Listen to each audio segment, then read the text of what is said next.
Hi, I'm Varel. My parents gave iPads and envelopes of cash to all my siblings except me. At the party, I was handed an empty plate and a fake smile. That might sound like a small slight, but what if I told you that was only the surface? What if the truth ran deeper, wills rewritten behind my back, money drained from my account without a word, and speeches I wrote, delivered by someone else, taking credit for everything I created? They told people I was the difficult one, the unstable one, the one who didn't belong. But what happens when the daughter they dismissed decides to speak? Would you still call it a family if silence is the only thing they let you inherit? What they got in return wasn't revenge. It was something much harder to live with. Curious? Keep watching. The sky was a soft blue that morning, the kind you only get in Charleston in early spring, just enough breeze to rustle the hanging moss, not enough to carry it anywhere. My mother had chosen the patio for her birthday brunch, which meant everything had to be just so. White tablecloths, fresh tulips. Even the folding chairs had little silk bows tied on the back. Appearances mattered to her, maybe more than people. I found my seat with a tight smile. There were place cards, of course.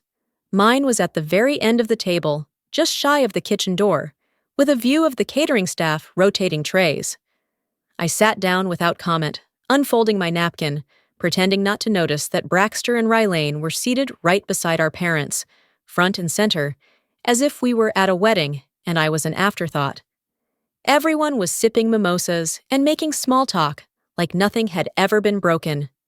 I could hear the clinking of glasses, the polite chuckles, the overplayed compliments. Southern charm, the kind that polished everything until it gleamed, even the lies. When my father stood up to speak, I knew something was coming. He tapped his glass with a fork and smiled his best Patriarch of the Year smile. Before we move on to the next course, he said, "Your mother and I have a little something for each of our children." My stomach dropped. I wasn't sure why I hadn't asked for anything, but hearing it said out loud made my hands sweat. He turned first to Braxter. "For your new business expansion, son," he said, handing over an envelope thick enough to make someone gasp. People clapped. Then to Rylane. "For everything you've accomplished this year. We're so proud."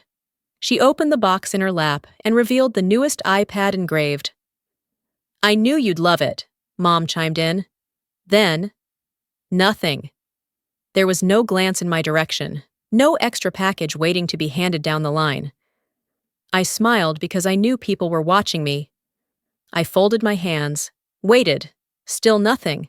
Someone on the other side of the table murmured, "Maybe she already has one." I didn't. The server reached me with a tray. On it was an empty plate mine, I assumed. She set it down as if that was my prize for showing up. I nodded at her, and something inside me twisted. A moment passed, and my father lifted his glass again. "And of course," he added with a chuckle, "our free spirit here doesn't believe in materialism, right, honey?" Laughter scattered like coins tossed into a wishing fountain. Polite, surface level, performative. I didn't respond. I felt my cheeks heat, but I forced my lips into a smile. That same smile I'd worn since childhood, the one that said, "It's fine. I don't mind." I gripped the napkin in my lap, fingernails digging into the folds, holding in what wanted to spill out. No one noticed. Or maybe they did, and that's why they didn't look. After dessert was served, conversation turned to spring travel plans and the new porch remodel Braxter was funding for Mom. I nodded where expected, laughed once or twice, but the noise around me sounded underwater, like I was sitting behind glass, watching. I thought about all the times I'd been called the quirky one, the one who didn't need much, the one who could handle anything. All the times it helped decorate for parties, cleaned up after events, drove in from out of state just to be on time, ever asking for recognition. Maybe I believed for a long time that if I just kept showing up, they'd eventually see me. That was my mistake. I got up slowly, not drawing attention. Cleared my plate, stacked it gently with the others near the kitchen. As I passed behind my mother, I leaned down and kissed her cheek. She kept talking to Rylane, didn't pause, didn't blink. Outside, the air smelled like cut grass and honeysuckle. I walked to my car, heels clicking on the brick driveway, careful, steady. As I sat in the driver's seat, hands resting on the steering wheel, I heard my father's voice again in my head. Our free spirit doesn't need things. He was wrong. It wasn't about the iPad. It was about everything it confirmed. I didn't drive home right away. I took the long way through side streets, past the church where my parents renewed their vows, around the square where we used to get snow cones in July. I wasn't looking for nostalgia. I was stalling. Something inside me had shifted during that brunch, and I wasn't ready to sit with it yet. But eventually, the red brick of my apartment building came into view, and the weight in my chest settled. I parked, walked upstairs, and unlocked the door like I was stepping into someone else's life. The quiet felt heavier than usual.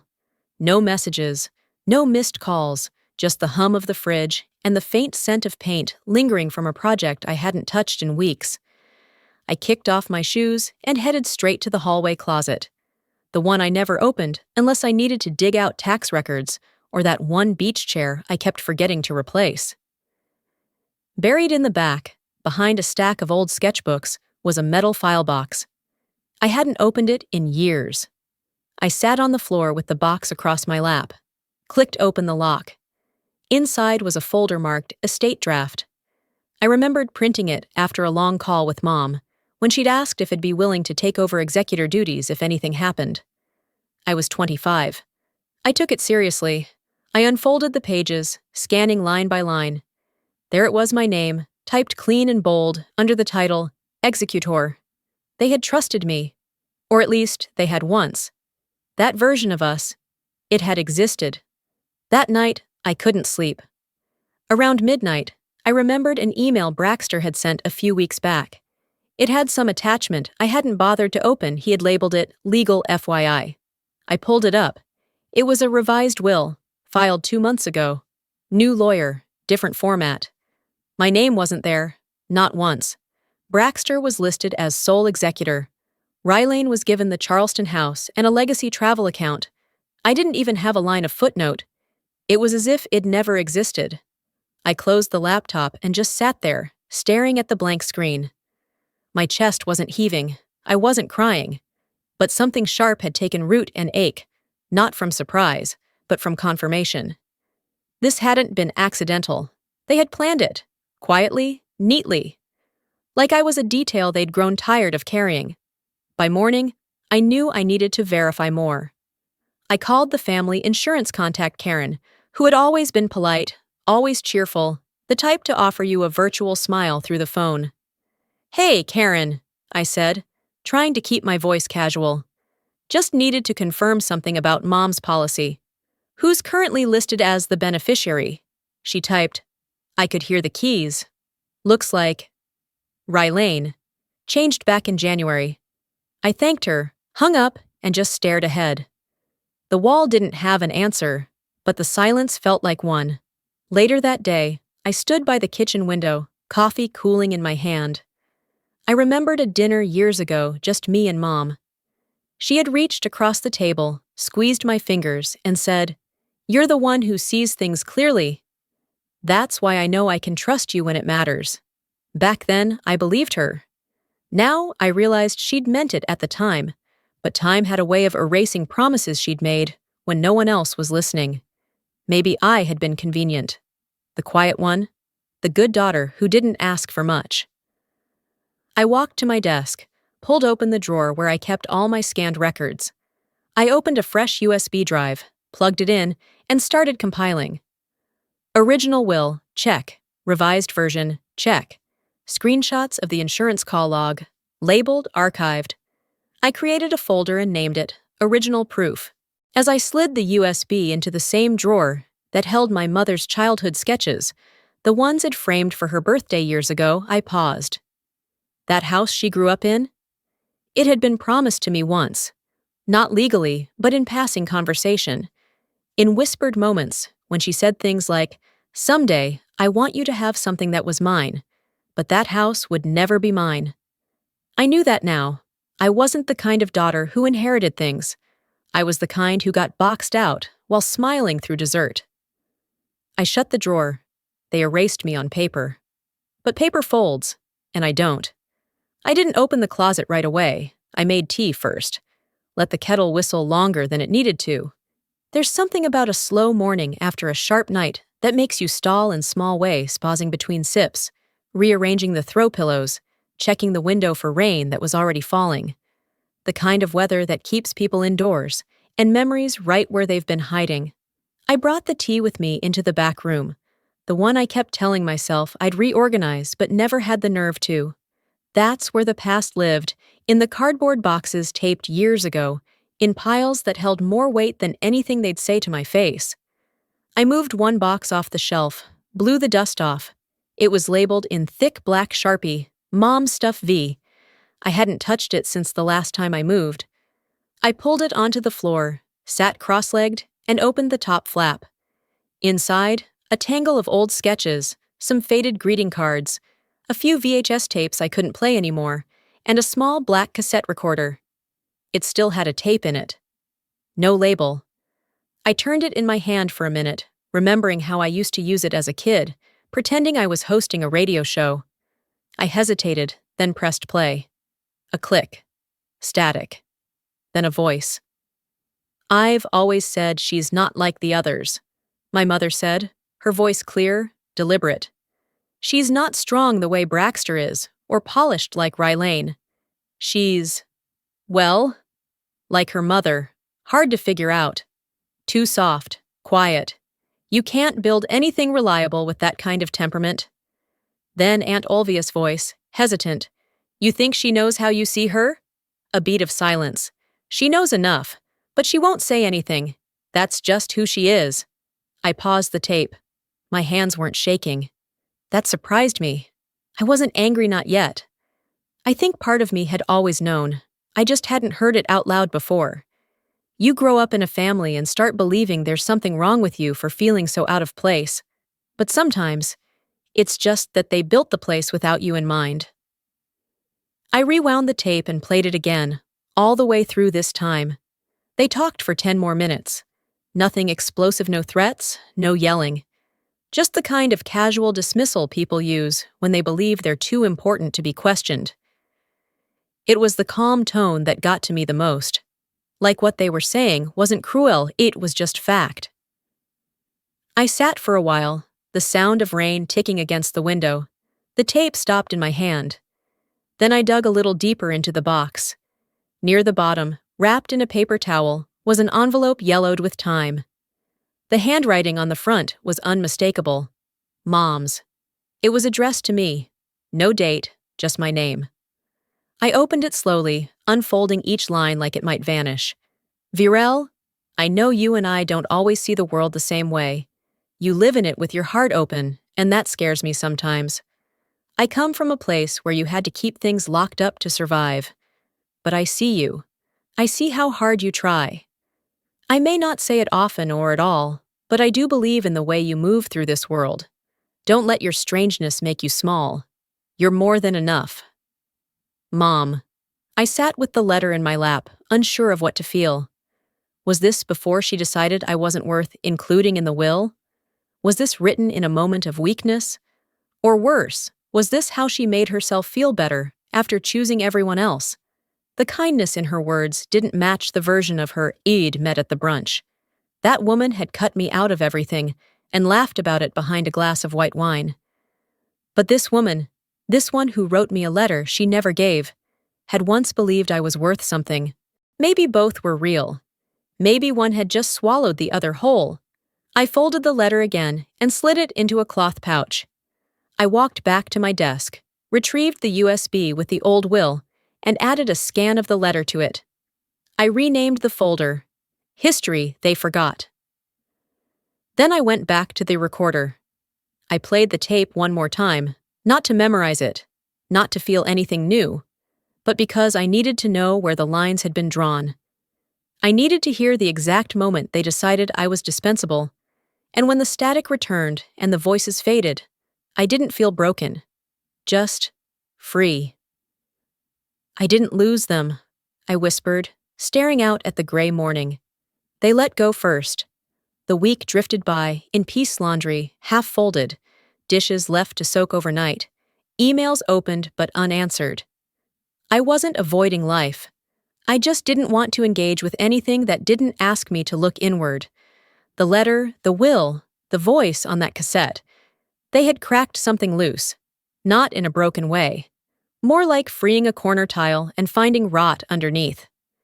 So when my mother called that Friday and said, "It's just a small thing for Rylane's goddaughter, nothing fancy."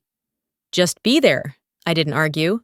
I didn't ask why I was expected to attend a party for someone I'd never met. I just said, "What time?"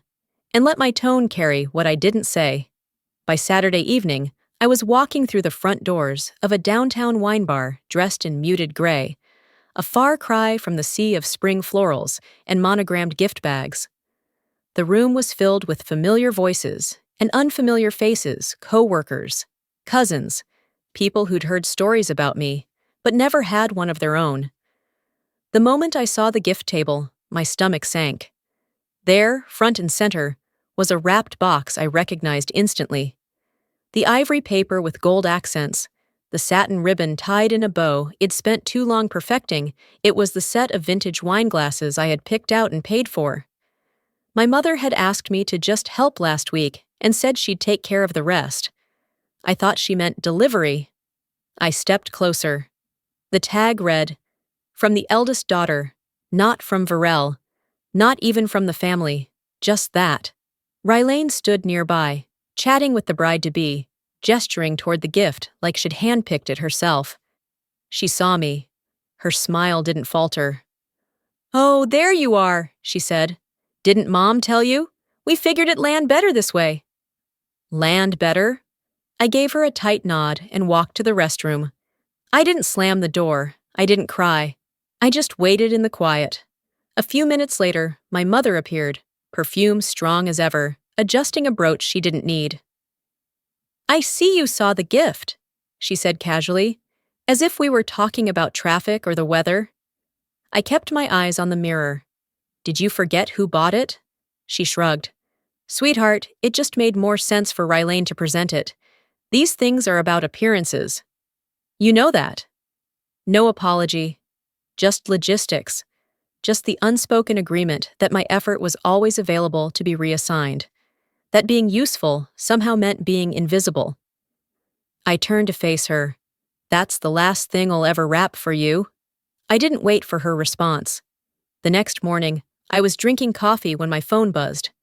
A friend had tagged me in a video link. It was Rylane, standing on a stage, giving the opening keynote at a Women in Business luncheon hosted by the Charleston Chamber. The caption said, "Empowered, poised, unstoppable." I hit play. Within the first minute, I knew the words. Not because they were inspiring, but because I had written them. A year ago, in a moment of sisterly goodwill, I had helped Rylane prep for a job interview. She had panicked the night before and called me in tears. I stayed up past midnight drafting answers, shaping stories, editing phrasing. That speech had been minime structure, my metaphors, my closing line about building a life you don't have to escape from. She said it on stage, word for word, without a single nod to the source. The crowd gave a standing ovation. My mother had already shared the video on Facebook with the caption, "Our shining star just keeps rising." I didn't comment. I didn't send a message.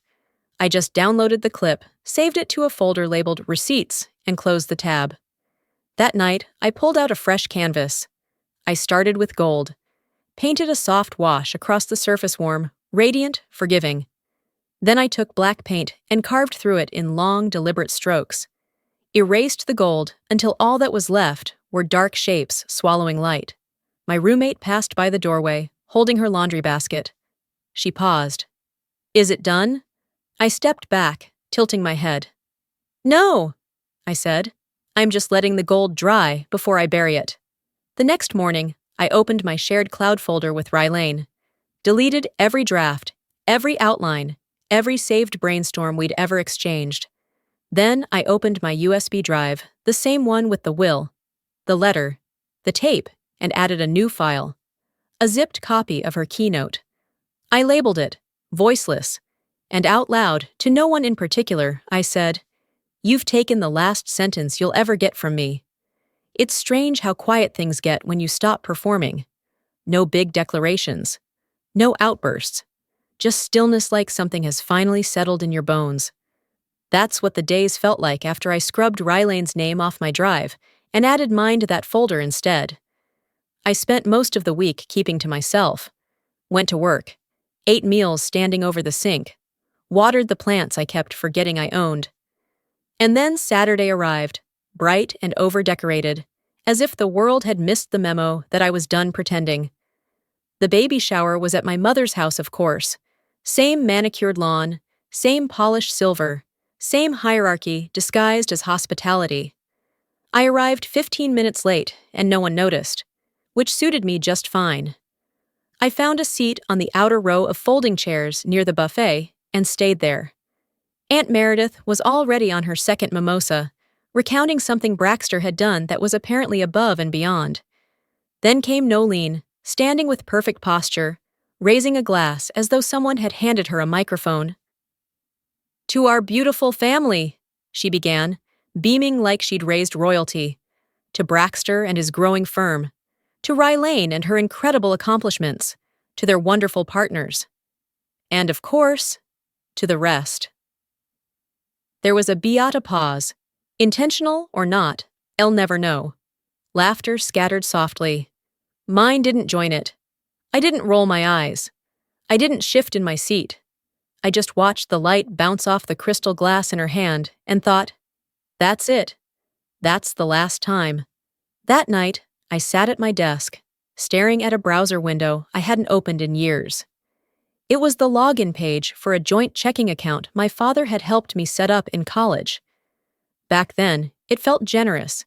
He'd said it was just for emergencies, and I didn't ask questions. I typed in the credentials and waited for the dashboard to load. There it was. Several recent transactions, all marked Transfer to R. Garston. My stomach didn't drop. My heart didn't race. I just stared. I clicked on the details. He had moved nearly 2/3 of the funds out in small chunks. Nothing huge. Nothing that would flag a bank alert. Just enough to feel like something was being drained behind my back. I picked up the phone and called the customer service line. After verifying my identity, the agent said politely, "Yes, the account has full access permissions for a secondary holder, Garston J. Garston." I hung up and sat in silence. He always said it was just a backup. Turns out I was the backup. The following day, I showed up to the second half of the baby shower just in time for cake and coffee.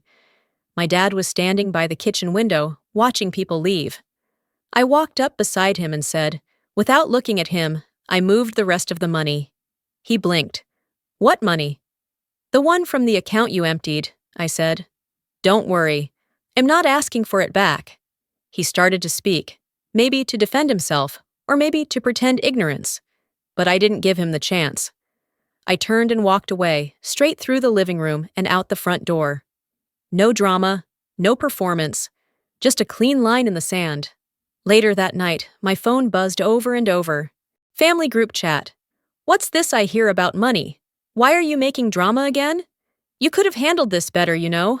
I didn't reply. I didn't defend myself.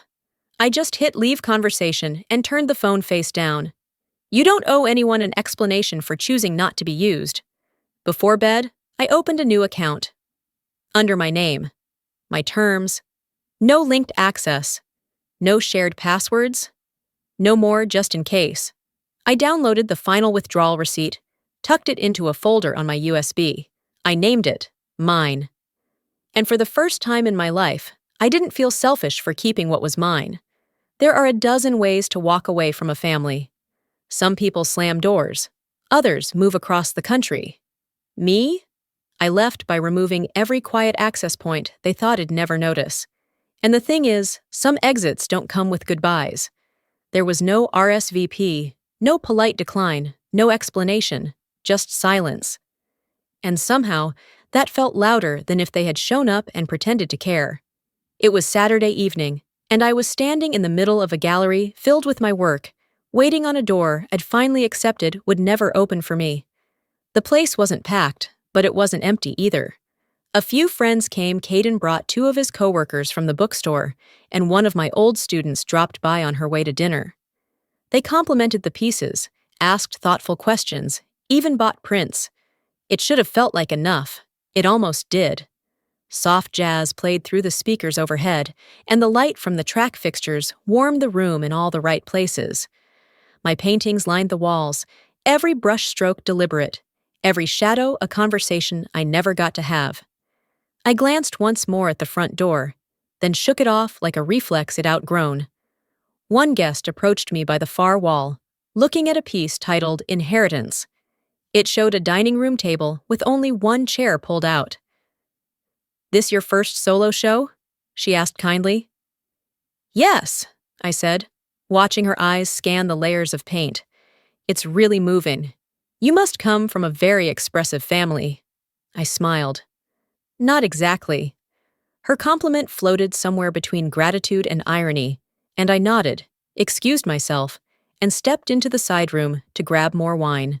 The clink of glasses and soft chatter brought back a very different memory. I was 10, maybe 11, at a cousin's wedding. Everyone else my age was running around with sparklers or sneaking cookies from the dessert table. I had a tray in my hands, filled with champagne flutes, balancing them like a waitress. I hadn't been asked, I just knew it needed doing. I'd heard Mom say, "You're so good at making things look nice." It sounded like a compliment. Back then, I took it as one. Now I knew better. Some of us are raised to host, not to belong. And the problem is, you don't realize it until you're grown and watching yourself set tables you're never invited to sit at. I brought the bottle back into the main room, topped off a few glasses, and thanked guests who had already started to drift toward the door. I checked my phone. No texts, no missed calls. Not even a hope it goes well from my mother. I didn't feel hurt, just confirmed. I placed the phone screen down on the counter and turned my attention back to the paintings. Not once during the night did I feel shaky. My voice didn't crack, my smile didn't slip. Something had settled in, quiet but firm. Like my skin had thickened in places no one could see. 2 days later, I stopped by my parents' house to pick up some old canvases I'd stored in the garage. It was mid-afternoon. Mom wasn't home, but Dad was working in the backyard, pretending not to see me. I didn't care. I was there for a purpose, not permission. Inside, the air smelled faintly of lemon cleaner and the kind of floral plug-in my mother liked to overuse. I made my way to the garage, but on my way out, I paused at the door to my old bedroom. It was cracked open. I hadn't been inside in years. Curiosity won. I stepped in. The space had been stripped of anything that said I'd ever lived there. My old bed was gone. In its place, cardboard boxes stacked waist-high, most labeled with permanent marker. Relane, closet seasonals, holiday linens, kitchen, misc, not one had my name. I opened the box nearest the door. Inside were a few childhood trophies, art contests, handwriting awards, the kind of things parents used to stick on refrigerators. Beneath those were some of my high school sketchbooks, pressed beneath a roll of unused wrapping paper and a half-empty box of plastic cutlery. That's what I had become in this house. Stored, but not remembered. Useful, but not honored. I closed the box, left the room as it was, and drove home without music or distraction. Just the quiet buzz of the engine and my own thoughts. Back in my apartment, I plugged in my USB and created a new folder. I named it Closure. Then I scanned a photo of the gallery invitation, the one I had printed weeks earlier and mailed to my parents, along with a note that said, "I'd love to see you there." No pressure. They hadn't come. No call, no response. I uploaded the scan with the timestamp still visible, and beneath it, I typed 4 words. No RSVP. No regrets. The envelope was still on my desk when the invitation arrived. Shiny cardstock, embossed edges, gold leaf printing that practically whispered, We still know how to put on a show. My parents' 40th wedding anniversary. Formal attire. Dinner and dancing at the downtown ballroom. I set it down beside the gallery flyer I'd scanned days earlier, the one they never responded to. I didn't RSVP. I showed up, not out of guilt, not out of curiosity. I showed up because I wanted to see, one last time, what it looked like when people clapped for a performance they'd rehearsed all their lives. The venue was exactly what I expected: velvet drapes, tall floral arrangements, servers in black carrying silver trays. I walked in through the main entrance with the rest of the family. There was a check-in table near the doors, with a young woman handing out name tags. She didn't even look up when she peeled one off and handed it to me. I read it, and read it again. Support staff venue liaison. I blinked. "Excuse me, I think there's been a mistake," I said, holding it up. The girl tilted her head. "You're not helping with the slideshow or flowers?" Before I could answer, my cousin Will appeared beside me. "Wait, are you actually working this thing?" I didn't respond.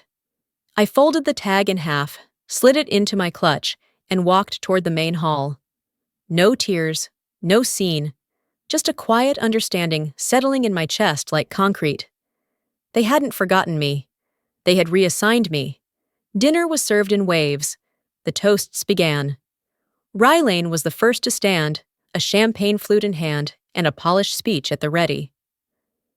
"Mom and Dad gave us the blueprint for what love should look like," she said, voice quivering just enough to sell sincerity. "They taught us how to build something lasting." The crowd nodded. Murmurs of agreement rolled through the room like fog.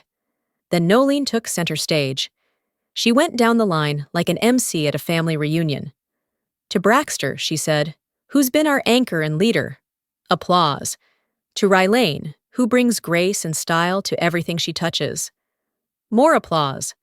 "And to their partners," she added, her tone glowing, "who make our family complete." I waited. That was it. I wasn't just excluded. I was unacknowledged. I didn't flinch. Later, near the dessert table, I heard her voice again, low but clear, just 2 feet away, as she chatted with one of her bridge club friends. "She's complicated," Nolene said. "No husband, no kids, not even a real job. I mean, she paints, but that's not a career. It's a hobby. No wonder no one's ever kept her." Her friend gave a soft chuckle. "Maybe she likes being alone."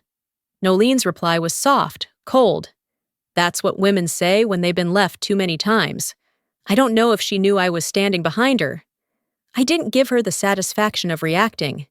Instead, I walked toward the fireplace at the far end of the room, past tables of smiling guests and plates of half-eaten cake. I took a glass of champagne from a passing tray, held it in both hands, and turned to face the room. The laughter faded into a hush. I didn't raise my voice. I didn't need to. "To the couple who taught me to be invisible," I said calmly. No one clapped, not one fork moved. I lifted the glass, drank half, walked over to the mantel and set it down carefully. Then I walked out. Not in a storm. Not in shame. I walked like someone who had finally stopped auditioning. The night air was still thick with humidity as I stepped outside, the sound of music muffled by the ballroom doors. I reached my car, sat in the driver's seat, and stared straight ahead. I didn't cry. Instead, I opened my bag, pulled out the USB from the side pocket, and plugged it into my phone using the adapter. I created a new folder, named it Voice. I added a note file, date, parents' anniversary, witnessed by 3 people, recorded in memory. I closed the file, leaned my head back against the headrest, and let the quiet settle in. Some wounds bleed in public, others become architecture. I didn't sleep much that night. I wasn't anxious. I was clear. Like when a storm finally passes, and all that's left is still air and the smell of soil. I woke up early, made coffee, and sat at the table with the USB in my palm. It felt heavier than it should have. Funny how a piece of plastic could hold more weight than 100 conversations. The brunch started at 10. family only, post-anniversary cleanup disguised as togetherness. Everyone would be there. Braxter, Rylane, their spouses, their kids. My mother's friends had already gone home, but the core group, the bloodline, as she liked to call it, was still intact. I didn't dress up. Jeans, blazer, no makeup. I brought a small brown paper bag with me. Inside, a framed photo and the USB. When I arrived, no one looked surprised. No one asked if I was okay after walking out the night before. They moved around me like I was part of the furniture, present but unspoken. I waited until the dishes were cleared, until the second pot of coffee was brewed, and the conversation had turned to vacation plans. I stood and said calmly, "I made something. It's short. Can we watch it together?" They paused, confused, but too polite to object. I handed the USB to my cousin Jonah, who always handled the TV setup. "Just plug it into the side port," I told him. "Volume medium." He followed instructions. The room dimmed. The screen lit up. First slide, a scanned copy of the will, my name executor. Then another version, same document, different year, my name removed. Next, screenshots of my bank account history, withdrawals, transfers, labeled, dated. Then, an audio clip, my mother's voice. Crystal clear. She's like her mother. Hard to control. Pause. She knows enough, but she won't say anything.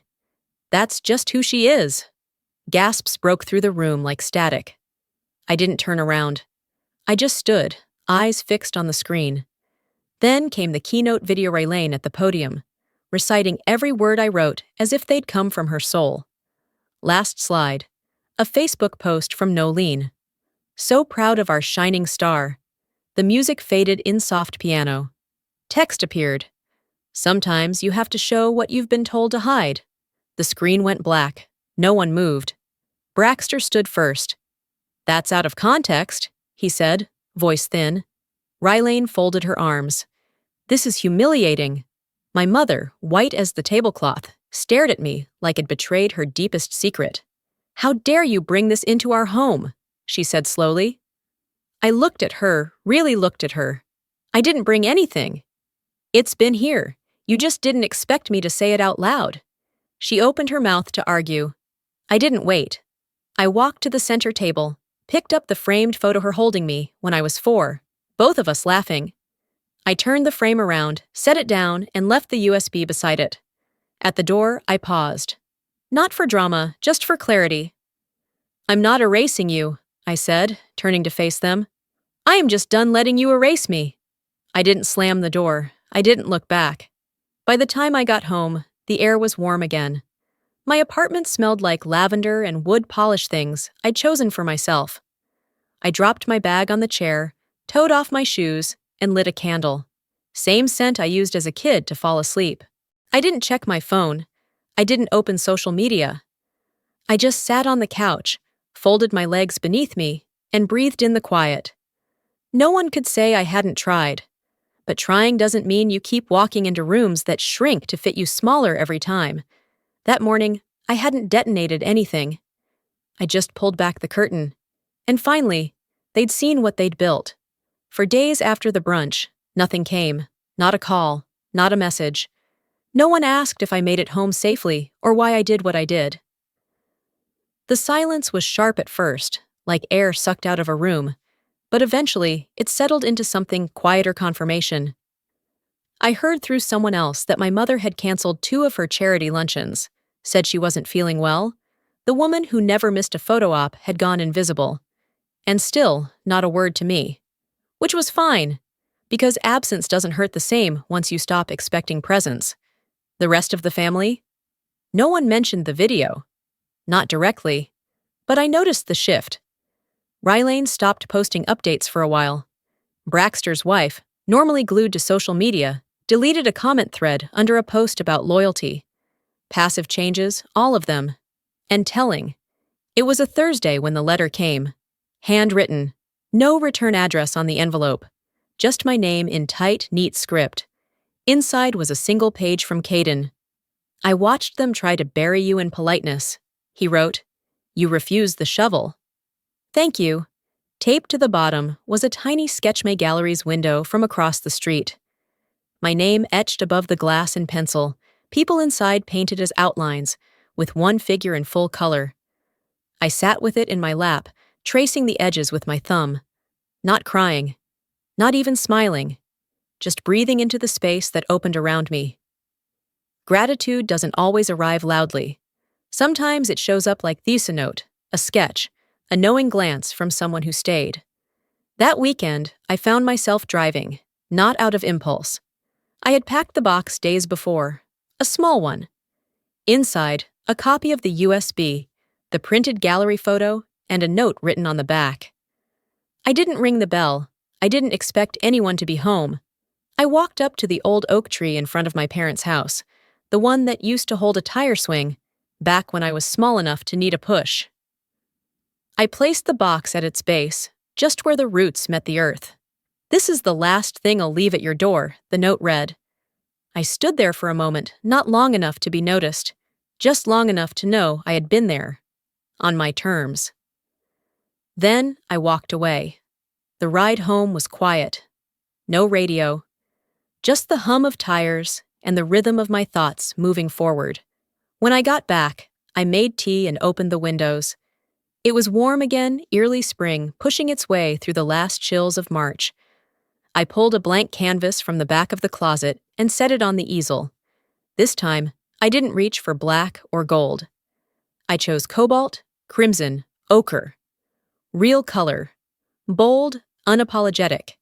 I painted a girl in a gold dress. She stood in the center of a room full of empty chairs, facing forward, her hands relaxed at her sides. Everyone else in the room was turned away, but the viewer, whoever stood before the painting, could see her. Clear and certain. For the first time in years, I didn't paint around the edges. I painted from the center, and I didn't explain a thing. Later that night, I sat on the couch with a mug of tea and opened the final folder on my USB. I added the sketch from Caden and took one last look at everything I had saved: the will, the audio, the gallery scan, the note from the tree. I whispered to the quiet. They gave iPads and money to everyone but me. That part's true, but what they got in return was a mirror. They didn't like what they saw. I leaned back. "And me?" I said aloud. I finally stopped hoping to be seen. I started choosing to be visible. Then I closed the laptop. Some endings aren't tragic. They're just overdue. If you've ever sat at a table and felt like a guest in your own family, if you've ever been told you're too much or not enough in the same breath, I want you to hear me when I say, your worth is not up for debate. It never was. Family doesn't always mean fairness. And love, when it comes with conditions, isn't love, it's control wearing a smile. What I've learned is this: silence might protect peace for a while, but quiet, steady truth is what sets you free. Not revenge, not rage. Just the quiet power of saying, I saw it, I lived it, and I'm not carrying it anymore. So if this story stirred something in you, if it reminded you of a name left off a list, a gift never given, or a voice that's gone unheard too long, I hope it also reminded you that you're not alone. Now I'd love to hear from you. Have you ever had to choose yourself over being accepted by people who never really saw you? Drop a comment below and tell me, where are you watching from? Did this story hit home? Type 1 if it moved you, or share your own story if you're ready.